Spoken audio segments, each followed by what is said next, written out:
Well, this Sunday we talked about the gospel in personal relationships. And as I said, I'm also going to preach on that very same topic this next Sunday. So if you show up at church Sunday, July the 10th, and you think, this is deja vu all over again. I've heard this sermon already. It's not the same sermon, it's the same title. The gospel being shared through our personal relationships is the topic for both of these Sundays. And so what I'm really after is challenging us, encouraging us to just take this gospel to the people who are actually in our lives, who are in our world. And you know, the Lord has put every single one of us in a certain sphere of influence, and we all have networks. There are people that you're connected to, as I mentioned this Sunday morning, that I'm not connected to. There are people that I'm connected to that you're not. And so the Lord has us strategically located in multiple spheres of influence and places of connection. And therein lies the opportunity for us. There are people within all of our networks who are lost, and they're in various places on this spectrum that I mentioned Sunday morning. Maybe some of them are brand new to hearing really anything about the gospel. There are others of them who are much closer to embracing Christ. And so I believe the role that you and I play is to just be a faithful presence in their lives. And when the opportunity arises, to actually give a witness to what the gospel is, what Jesus has done in our lives, and the basic teachings about the gospel. You know, there are all kinds of circumstances that arise in offices and neighborhoods and in the grocery store and in restaurants and just the various places that we go and live our lives.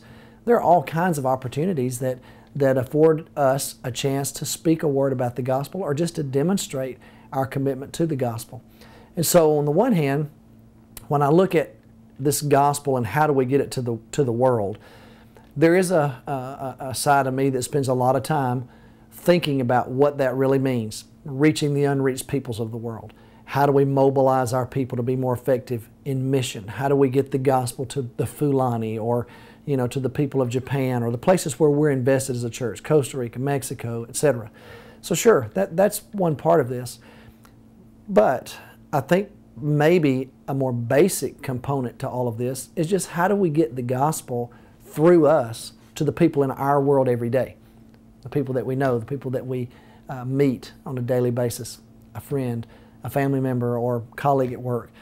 That's really where I want us to focus these last couple of weeks in this journey. So I want you to be thinking about that and looking for the examples in the scripture that we're reading as to how this gospel was shared personally through the men and women in the New Testament, and then see if we can learn some lessons from that about how we can more effectively do it in our world. Because there are so many opportunities. As I mentioned Sunday morning, I've had open door after open door after open door just given to me in conversations with people. Sometimes I've walked through those doors, sometimes I haven't. And I'm trying to become a little more proficient. I'm trying to develop that skill in my life because I think it's more art than science. It's an acquired skill.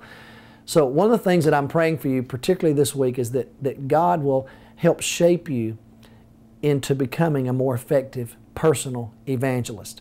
And I'm interested in your stories. I'd love to hear what happens. And sometimes the stories are successful, sometimes they're failures. I've had several failures. So I'd love to hear from you. Just let me know how it's going. And you can write me or email us, here at the church. And I had several stories already shared to me Sunday right after church about the way that different people have shared the gospel. So I'd love to hear some of that from you. And let's just keep doing this. And just little by little, let's allow God to use us to shape other people's lives. So just know this week, while you're reading and while you're witnessing, I'm praying for you.